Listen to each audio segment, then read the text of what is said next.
Welcome to the Sacred Window podcast. I'm your host, Christine Devlin Eck.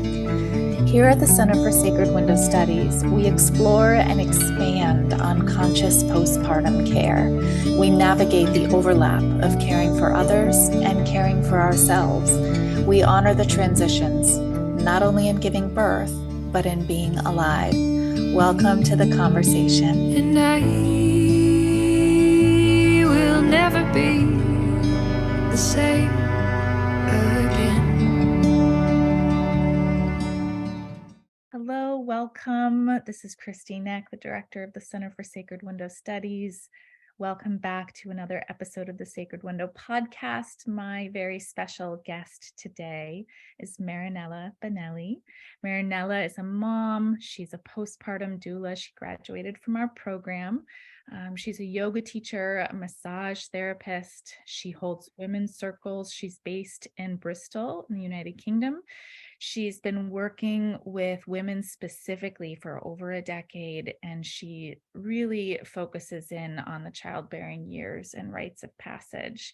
And Marinella and I have collaborated over the years since I've met her, which was really very early on when we started our school. But Marinella has given talks with us, and she's just such a beautiful contributor and thoughtful caregiver. It's such a pleasure to have you here today. And we decided, in exploring, let's do something again. Like Marinella proposed the idea of talking about the sacred window as a yearly ritual. And I really hopped right on that because, as we'll talk further in this conversation, it's such a big part of learning this wisdom. It's not just for this one specific window of time. It's really setting us up for a much bigger life experience. So welcome, Marinella. Thank you, Christine. It's so lovely to be here and to have a chat with you today on this topic that is really, really close to my heart. So what made you kind of harness that topic as something that we should talk about? So my own experience of my experience on my own sacred window was really profound. And as I come now, further and further away from it, my son is now 7. I mean, I'm not that far away, but like every year it feels like a little bit more distant. I always, through the years, I felt the need to somehow reconnect to that time because it was such a powerful, transformative time. And and I and I think, like in my own way, reconnecting every year, like setting my own sacred window every year around the time, from the birthday of my son. So I create this kind of protected 6 weeks, 40 days, where which is my sacred window, has really supported me in so many ways. And my intention generally is about reconnect to myself, to my self-care, and to my ability to mother myself. So I see this time, after my original postpartum sacred window, my following sacred windows have been really a time for practicing deep self-care, deep listening, deep inner listening, mothering myself, creating more space for my own needs, tend to my body, to my mind, to my heart in a different way. I mean, I'm always very, my self-care is very important. It's always been. I mean, not since, not for the whole of my life, but I would say in my 30s, I'm now almost in my mid 40s, my self-care became really important, especially since my late 20s, early 30s, when I restarted to reconnect with my menstrual cycle and understanding a bit more of how, my energy level fluctuates, and with the hormones and the inner changes. And so it's kind of like my self-care has carried me through, like for so many years. So when I became pregnant with my son, my self-care was really well established, and I had, obviously it changed through my pregnancy. But then as I was going through my pregnancy, it became clear to me that on the other side of birth, um, things would have been a bit different. It was my first time, and I knew that I would have, there would be this little person to look after and less time for my own self-care. And so for me, it became like a real mission of like, how can I continue a little bit? What can I bring on the other side? And how can I make that happen so that I can stay grounded, I can stay centered, and I can continue to, and I'm able to give more, because ultimately I feel that, self-care now has become a little bit of a hashtag, self-care this and self-care that. But I feel that ultimately self-care is necessary, especially when we do a lot of giving and caring for others. And of course, as mothers, we do. I am a mom and I do a lot of giving, but also as postpartum caregiver, or, holder of women's self, I give a lot. And so my self-care is a necessity. And so this was kind of like the motor, that kind of attracted me to find some ways. And I discovered Isha's work. There were no postpartum doulas, Ayurvedic postpartum doulas, when I was pregnant, and so I was determined to make it happen in my own way. And so, through reading her books, and also like the work of Robin Lim, she wrote a really beautiful book about self-care after the birth of the baby. These two women inspired me, and so, I created my own sacred window. And that time, I would say, has been one of the most beautiful and transformative and profound time of my life. And I am really now, the more I come, the more years pass, after that original sacred window, the more I really understand the Ayurvedic saying of 42 days for 42 years, of the real importance of that, of how, we choose to spend those 40 days after birth, and how that can really shape us for the rest of our life. It was, I mean, like I said, my self-care was already a necessity and was really established when I came to become a mother and to set, and to have my sacred window. But I think it became even stronger through that sacred window, the need for really mothering, for self-mothering, for looking after myself, so that I could be more present and more giving, with my baby and my new family.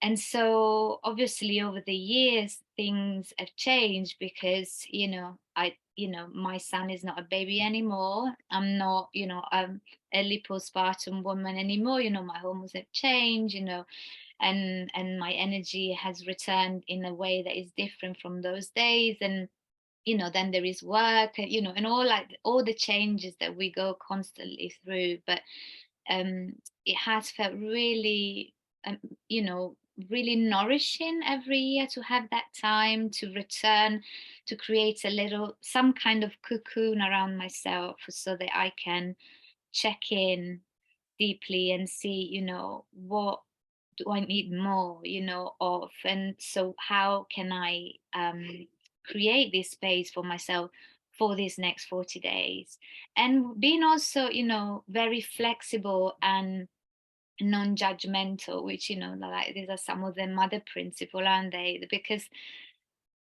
the times are different, like the cell, the original, the one that I call, the original postpartum sacred window, was a time where I didn't need to be anywhere else apart from being in my home with my baby. At least this is what I wanted, and this is what I did. And obviously now, I work and he's going to school, and and there's so many other things in the mix.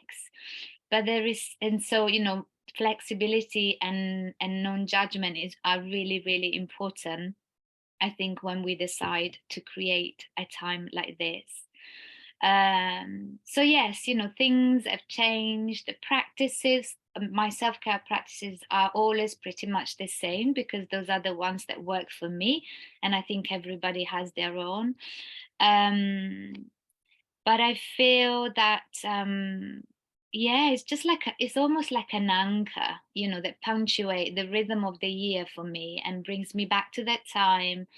It almost like helped me to become more of a mother of my son, and more of a mother to myself, and reconnect, to myself more and more. And I think this is the power of ritual. When something becomes a ritual, is, it has a completely different meaning, and anything can be a ritual, when it's done with intention, with an intention, with presence, with awareness. um yeah, so that's, how it started and how it evolved in, like, in a real, very, little nutshell. um Yeah, it's yeah, so important, I think, to acknowledge too. I mean, I think you were so blessed to have come across Isha's books before you yeah, became a parent. And totally. there's so many of us, and so many people, as we discover, and postpartum becomes more of a commonplace thing for people to really be aware of. There's so many of us who missed that boat, with the first child, or with all of our children. um, and there's a lot of guilt or grief, or feeling like I missed the boat, or feeling like, now am I screwed for the next 42 years because I didn't get a chance to experience what that sacred window is? And, it wasn't really on my radar to acknowledge that when, I felt it in myself. It wasn't something that I got when I first became a parent, but it was something that I did get to experience with my subsequent children after I had my first.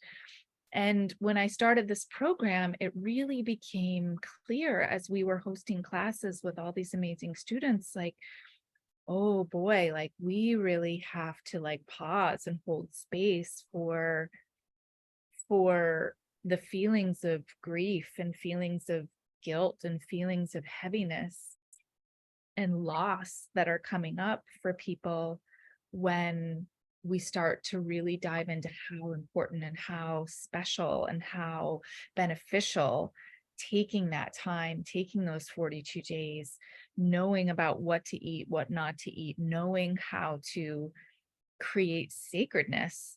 And and so very quickly it was like an invitation for me to go back into that space of becoming a parent for the first time, and feeling completely blindsided by postpartum, by those first weeks and months, because I had no idea what to expect, even though I felt incredibly prepared. Mm.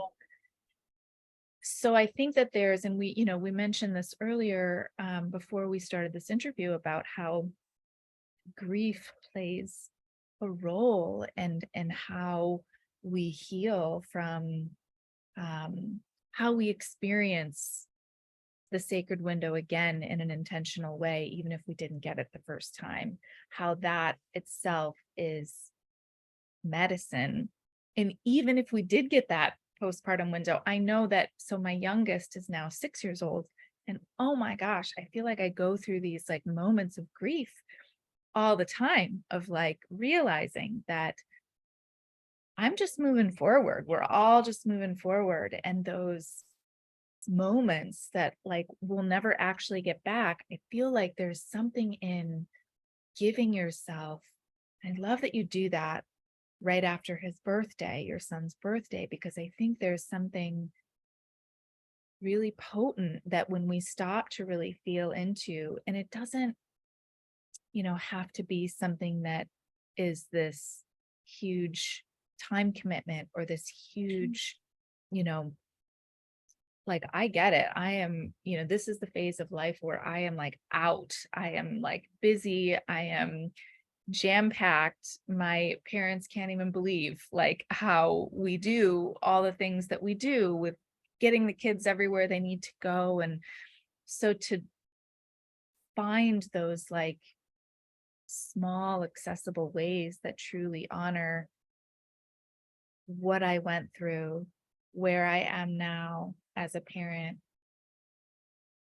it it's just so beautiful. And I think that it can be done in so many different ways. But I would love to like, invite you to speak a little bit about that grief aspect and how creating a yearly ritual of a sacred window. And, super quick to say before we, explore this a little is very quickly in our program, we realized like, oh, we have to let people know that they can create a sacred window anytime.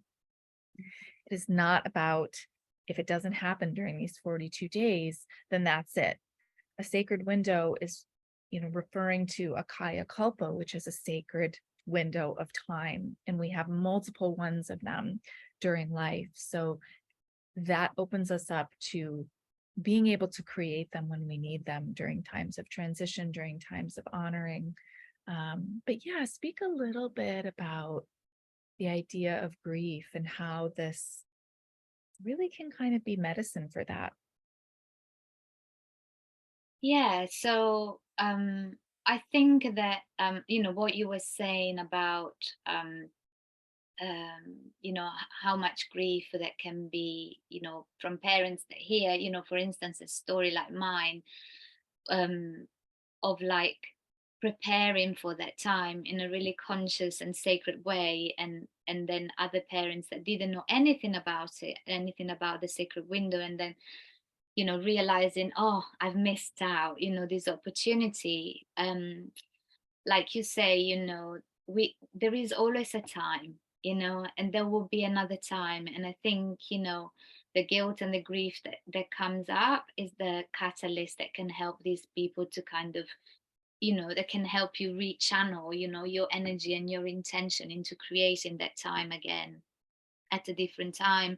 And for instance, if you are if someone is a parent, um, they can use the birthday of their children, as a time to create a sacred window, whether the child is now 3 years old or 13 years old.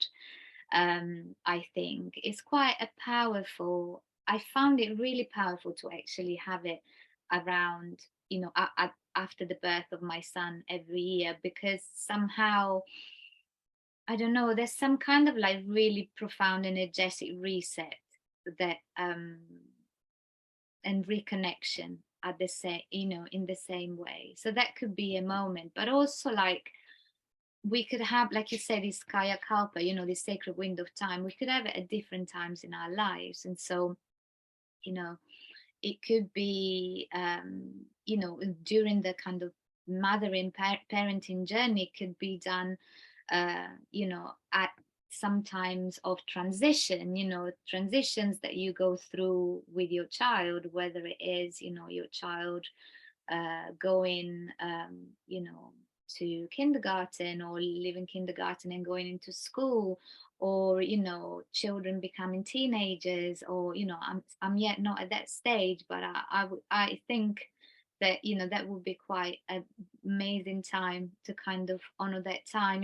Maybe if you have a daughter, honoring together like a sacred window after your daughter's had her first period, for instance, like do something in that way. um and for a son, it could, in a different way, but still like finding ways of bringing the intention and the awareness of like returning to the center. This is what I see in this, in the sacred, about the sacred window. And now specifically, with your question with grief, I think when grief arises, it always arises to open our eyes and our heart to something bigger that is happening to us, to be able to continue to move through in our journey, and to see what, what is required next, how, what we need, what is needed next for our higher self, our evolution and journey.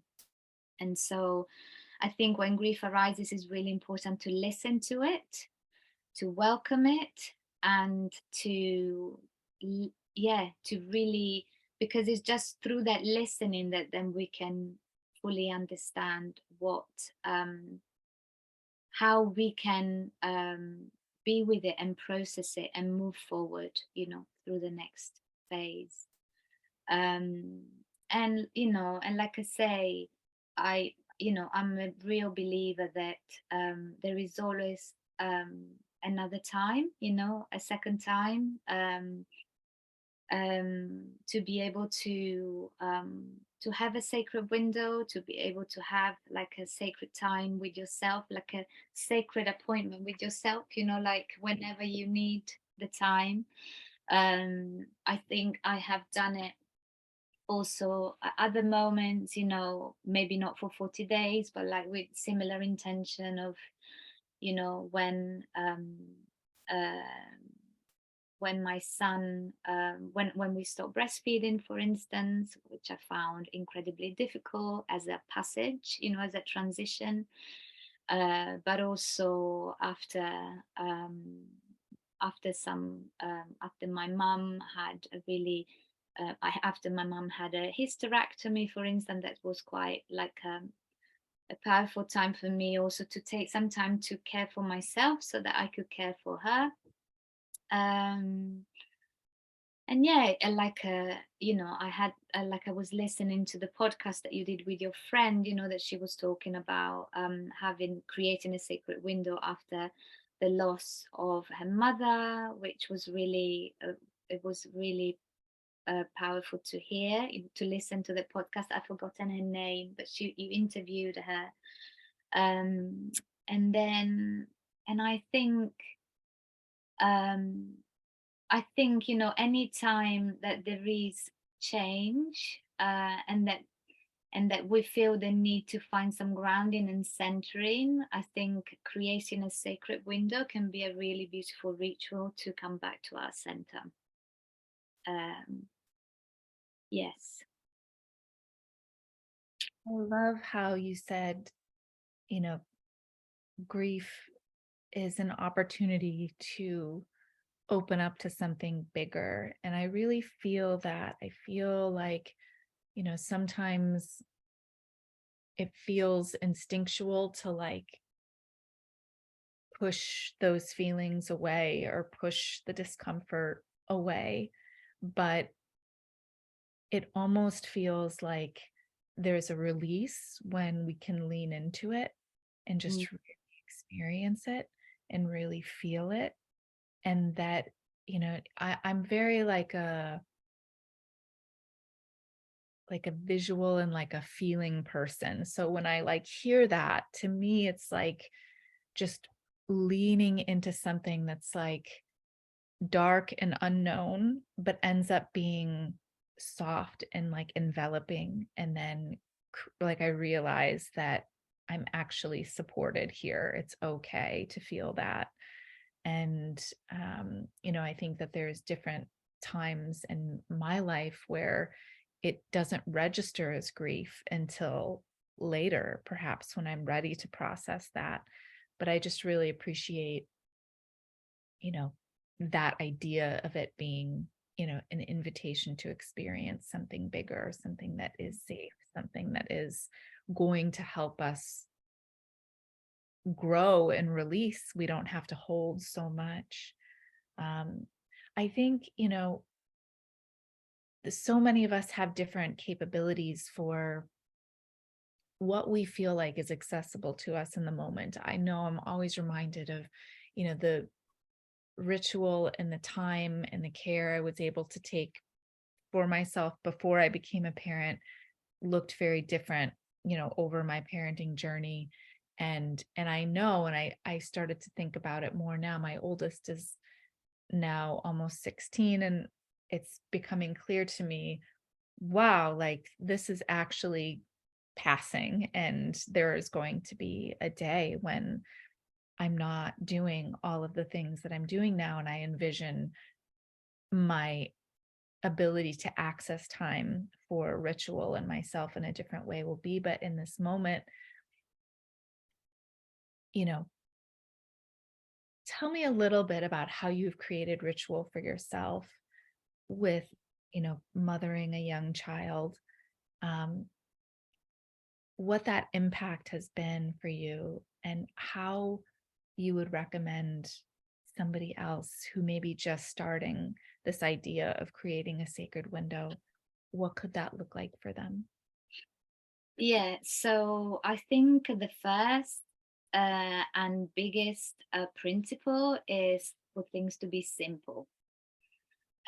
So think simple, and then you'll be fine. Because and be realistic as well.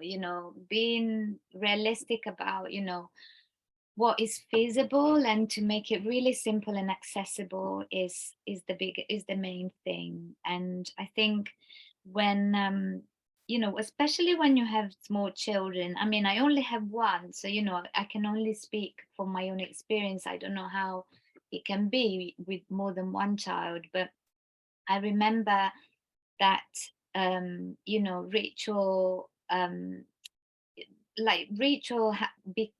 is part of our rhythm.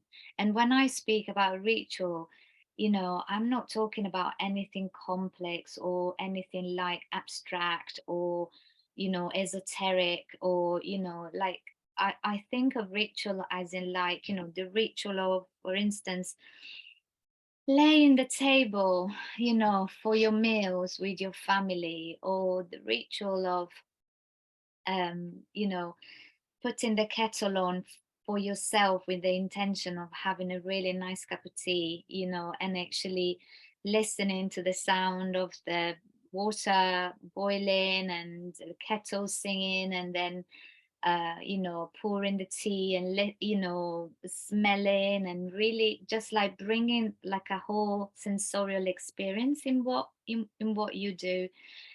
And each one of us has different rituals, so think about things that nourish you, that support you, that ground you, and imagine doing these things in a really intentional way. That is ritual. So for me, for instance, I'm a very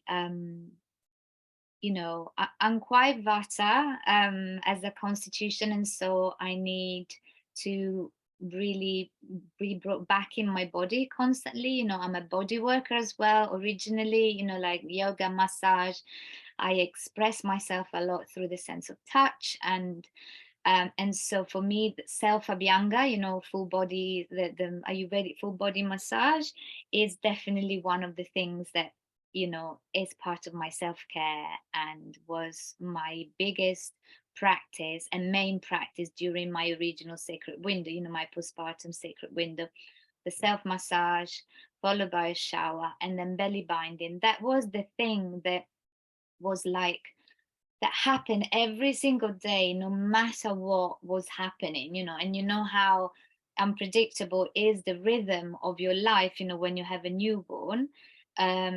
So that massage could happen some days at 4 a.m. in the morning, other days at 7 p.m. in the evening, but it didn't matter. The thing was like, it would happen, and that would be my time where I would find, I would come back to myself, and to reconnect to all the parts of my body, and just be able to honor my body, and recenter.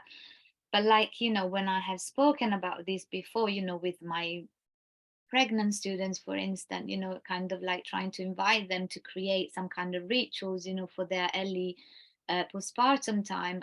I've always said, I've always left it really open, because each one of us has things or tools that bring us back to our centers. And each one of us also, I think, we express ourselves through one of the five senses more than others, or a couple of the five senses more than others. So for some people it's taste, so that will be a lot about kind of more about food and or if like some people really enjoy their cup of tea, and it's like it becomes like a sacred act, like really important, and so really bringing that ritual attitude of like that intention into creating that space for that. So it's not that it has to be like an Ayurvedic inspired care practice, it can be anything, I think. And so from like it could be meditation, it could be a breathing practice, it could be a body based practice. Some people really love putting their feet on the ground, bare feet on the ground, whatever the time of the year, and that can become a really grounding and powerful ritual. So I feel that these are all things that then they don't actually require too much extra time, and you can just weave them in. And then when you have a little one, I think it's important to, or at least this was my experience, to how do you say, to involve, I always try, I mean, obviously these times were also times just sacred for myself, especially in my original sacred window, but then later on, I found that having some of my own specific ritual, but also some rituals to share with him, was a really nice way to also, to kind of bring this idea of ritual more and more, into our family rhythm. And for him also, so like creating, we used to, I don't know, each month on the new moon we used to go out and just gather a few leaves and sticks and things and just make like a little mandala, or like a little nature altar in the house, or just really simple things that can let us see how sacred life is, even in this you know act of like the really mundane act. I love to, for instance, to light a candle before I start cooking, which is something really simple. And one of my practices is rest, and I try to fit that in the afternoon, even for like 10 minutes, lying down and listen to a yoga nidra recording, which is something that I really love. And so I think simple is really important. So like if we look at the mother principle, that we explore, in your course, in at the school, so there's simplicity, so like things to be simple, and the flexibility, like I said earlier, of like being flexible, that maybe one day you might not be able to have enough time or not have any time at all, and that's fine as well. So that is that kind of, yeah, just going with the flow of life, and being compassionate enough to yourself, for that some days you really nail your self-care and some other days you won't, and it's fine. And then the kind of just being really, the intuition is another one, isn't it, or the mother principle of like. And so I find it that really powerful, because I think it's really important that you listen, listening as well, listening to yourself, and let yourself be guided by your intuition. What is it that really nourishes you? Trust that that is the thing that needs to become your ritual, your biggest self-care. Because self-care, like I said, is like, oh, going to a spa or going getting a massage, or but it's not like this for everybody. Different people have different needs, and so I think being really intuitive and listening to your needs is really important in this process. And ultimately I think a ritual has to be grounding, because otherwise it can become something too abstract and just taking us away from our bodies. But especially as parents, we need to be always present, and so being grounded, something that ground us, is really important. And I think there was one of the principle, it was it non-judgment, which is very important as well in the process, because there's no perfection here, there's nothing, it's really about setting an intention, create an intention for a few weeks. It doesn't even need to be 40 days, it could be like a week, or even like a weekend or like a day. Start with a day, I would say, maybe once a month. I think as women we have, or people that have wombs, we have like the real great opportunity to experience, a time of deep connection every month, when we menstruate. And so that could become like a mini sacred window every month, of like creating some more space and time, whether it's like 10 minutes a day or 2 hours a day, or going away for a weekend on your own, away from your family, whatever that is, but just like creating whatever space you need to be able to be with yourself and to remember how to mother yourself. I think that's what I'm still exploring this whole thing. This is my seventh year, my seventh sacred window this year. It ended in March. My son was born in the beginning of February, so it's like every year from between Imbolc and the spring equinox. That's my time. Where my sacred window happens. And each year has been very different. But there's always been this need for grounding, for returning to my center, for really deeply mothering myself, for having more compassion to myself, all, and for kind of creating a bit more solitude. Sometimes it has been very hard, but like whatever that meant, whether it was like those 15 minutes of yoga nidra every day, to just being able to have like one day for myself a week, like, yeah, this has been my my experience. And I'm sure that things will evolve. And now I'm going through the perimenopause, and I feel that even more, there is a need of like having this pocket of sacred window, of sacred time, for ourselves as we go through this major transition and another rite of passage. And self-care, it really is non-negotiable, I think, at this point. And I feel it's becoming like another big foundation for the second half of my life, of that it will come after the menopause. And I feel really, really strongly that I'm sure that I will create, and I will, something to really mark the menopause, so a sacred window for the menopause. I think it should be one for sure. I agree. I really appreciate kind of layering the universal mother principles, which for those of you who are not familiar with our curriculum, it's really like the tenets of how we give and receive good care.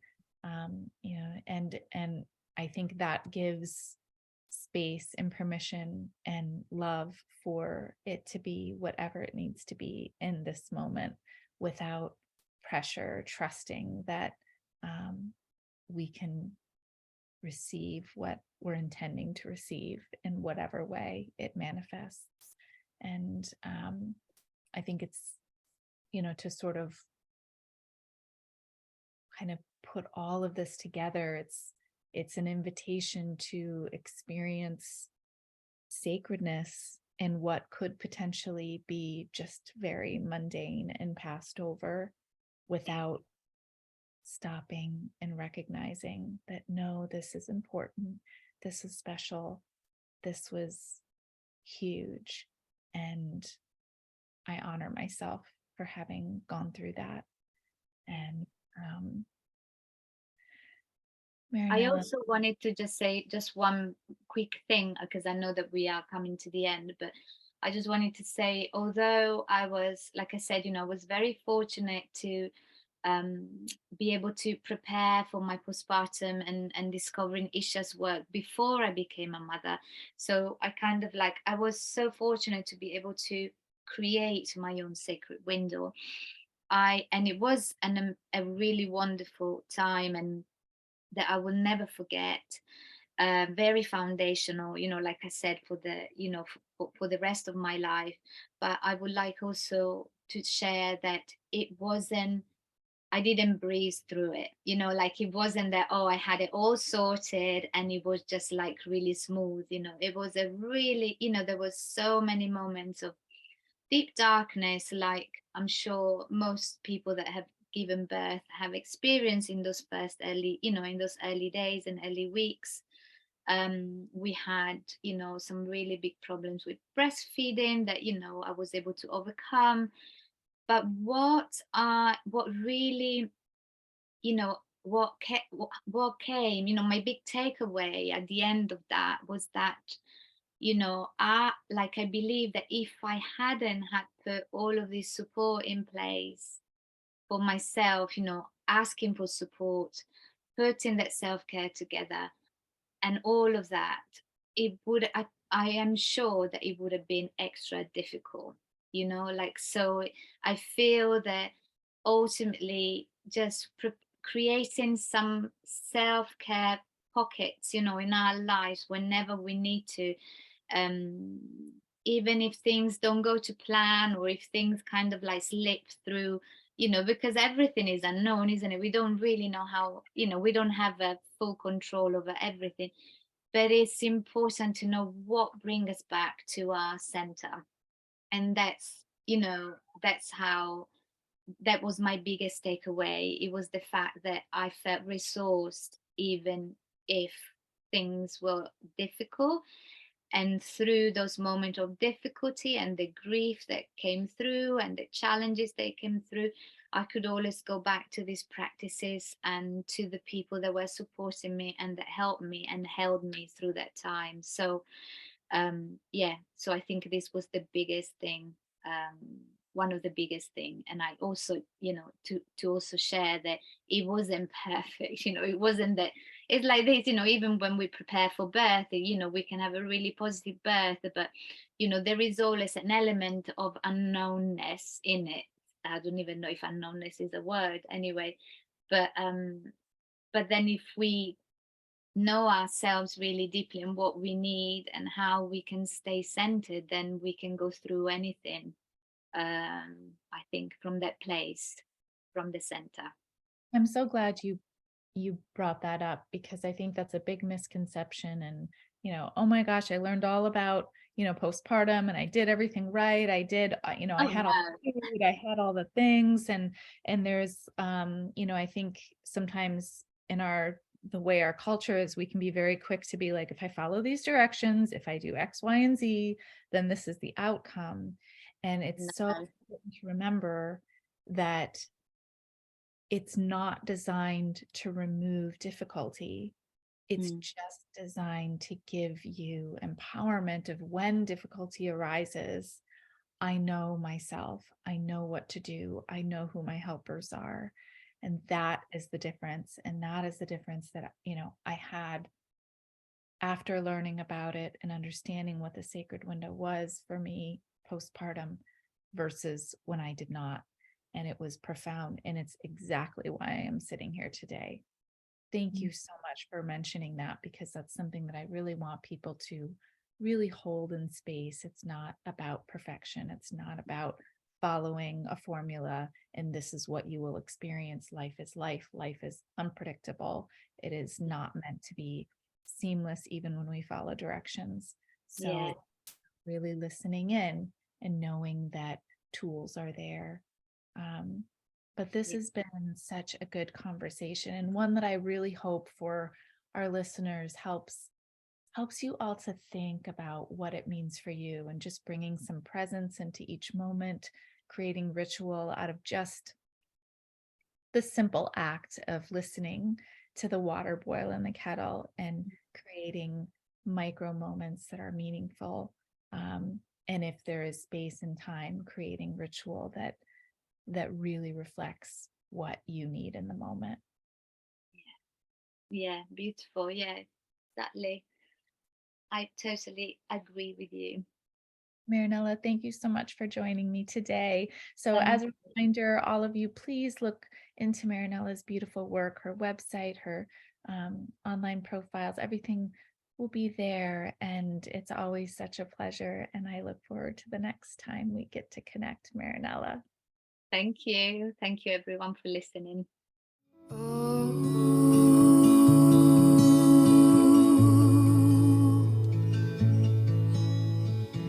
Shanti, Shanti.